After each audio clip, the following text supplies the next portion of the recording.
Alright kids, today we're going to do more practice with simple and compound sentences. So right now all I want you to do is sit back and watch this video that sings you a nice little song about the conjunctions and what the compound sentences are.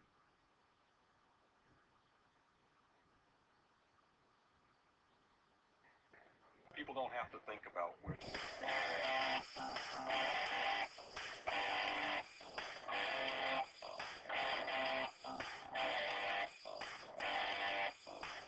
I want to hear some compound sentences. Don't want to hear any boring short ones. I could use the word and or but and them, and then I put a comma right in front of it. Welcome to a new kind of grammar.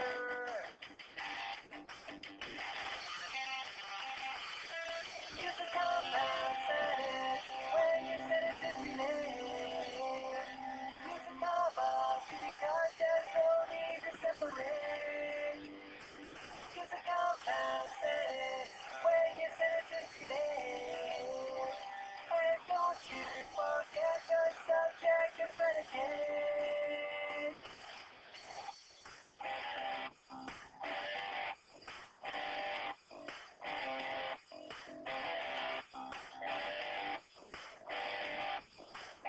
I want to hear some complete sentences. Don't want to hear any incomplete ones.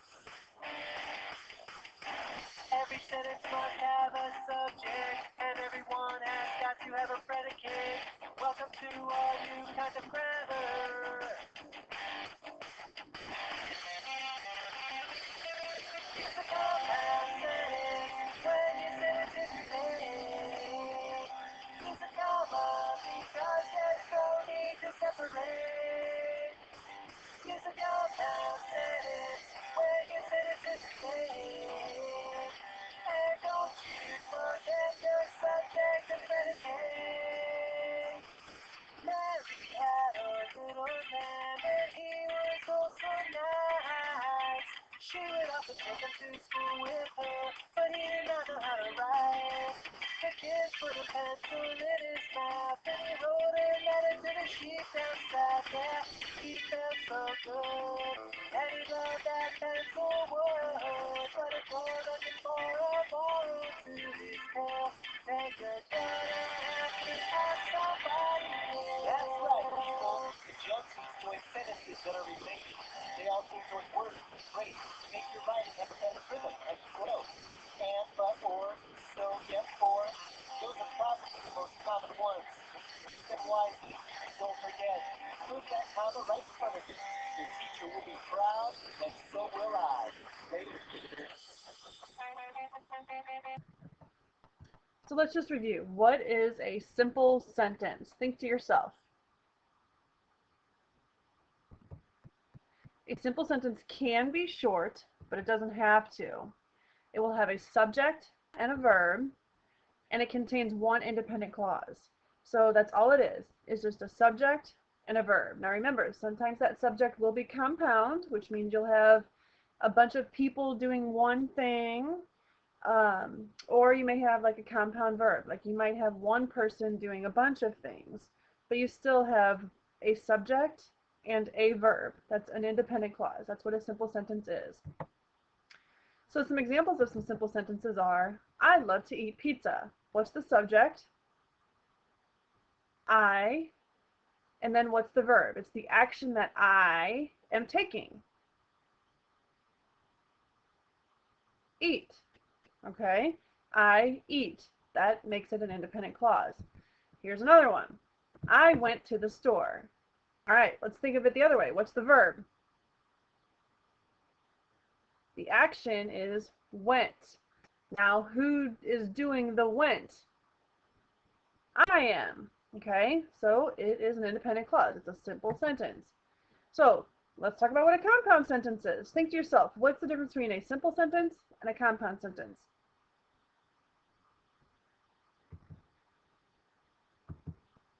All right. A compound sentence are connected by a fanboy or a semicolon, and it contains two independent clauses.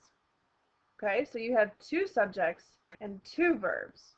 All right, and you can combine them one of two ways. You can do comma fanboys or semicolon. All right, so can you figure out who the fanboys are? To build a compound sentence, writers use conjunctions. There are 7 conjunctions. See if you can figure out who they are by completing the matching exercise. Okay, so fanboys. F stands for, A stands for and, N, nor, B, but, O, or, Y, yet, S. So, okay, so I don't know if you've ever seen this, but here is the conjunction song from Schoolhouse Rock.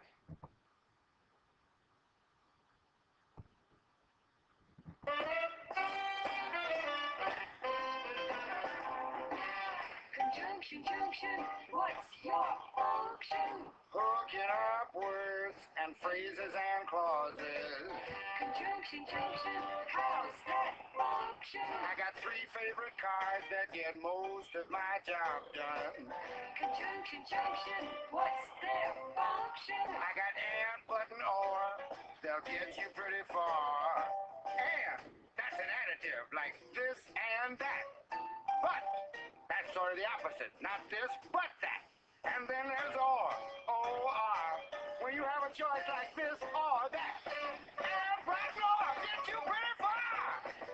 Conjunction, junction, what's your function? Hooking up 2 boxcars and making them run right. Milk and honey, bread and butter, peas and rice. Hey, that's nice. Dirty but happy, digging and scratching, losing your shoe and a button or 2. He's poor but honest, sad but true.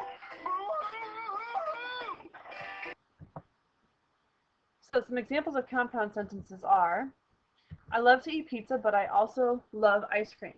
See, they're alike. They're like on the same topic. So that's the only way you can write a compound sentence. You have 2 independent clauses combined by a coordinate conjunction, for and nor, but, or, yet, so. This one uses but, okay? If you use that conjunction to connect these 2 simple sentences, you have to have the comma before it. So the subject and the predicate in this sentence is I eat. I love. Here's another one. The team won last night and the coach congratulated them. Subject and verb in the first one. Team won.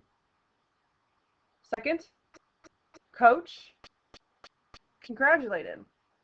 And just like up here, they used a coordinate conjunction. Here they used a coordinate conjunction. Since you have a subject, verb, you need that comma. So let's practice. The vice principal of Alex Moore's school had a 16-month-old daughter with leukemia. Think about it. How many subjects and how many verbs do you have?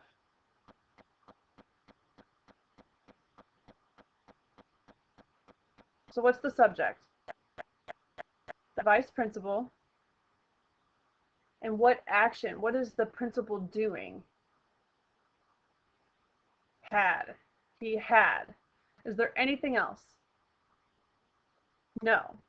This Alex Moore school is just describing where he is located, how you know him, and then had, what does he have? He has a 16-month-old daughter with leukemia. That's just describing what he had.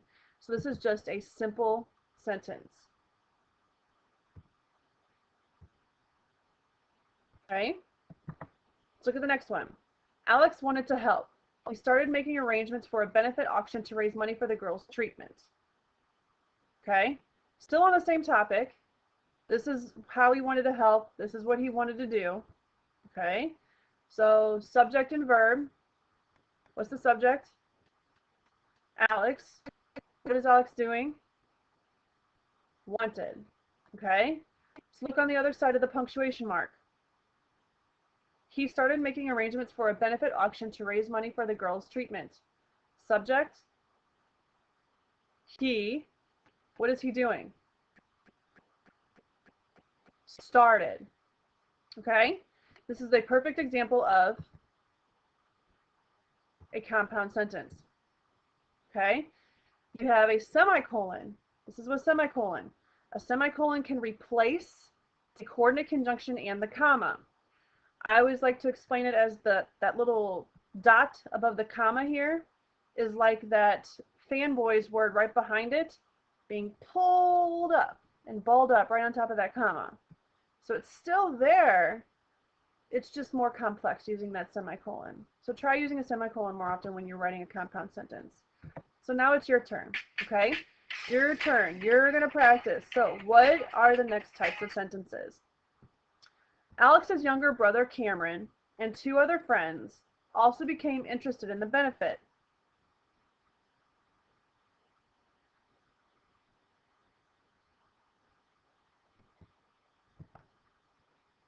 Simple. Yes. This is a compound subject. You have Alex's younger brother. His name is Cameron. That's in a positive, describing who Alex's younger brother is. And 2 other friends. Those 3 people are your subject. What did they do? They became interested in the benefit. They would charge people for dinner and hold the auction at the dinner.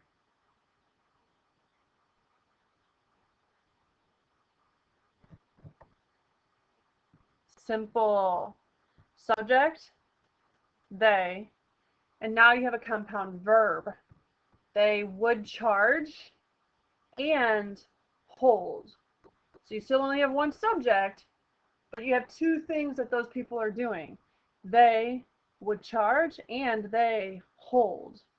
Yes, you have a conjunction here.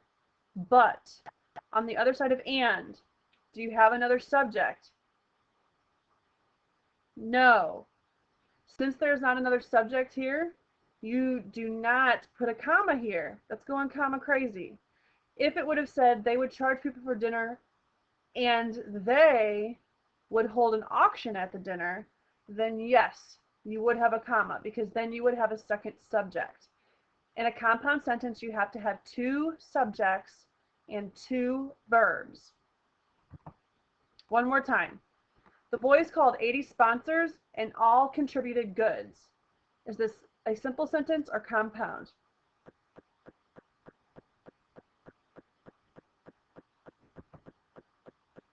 Compound. The boys called 80 sponsors. Subject, boys. What did they do? Called. All contributed goods. Subject, all. All is the pronoun for sponsors. What did those all do? Contributed. That's the verb. Since you have a subject, verb, you have to use a comma with your conjunction. I hope this helped. Now, get your practice sheet from your teacher and practice.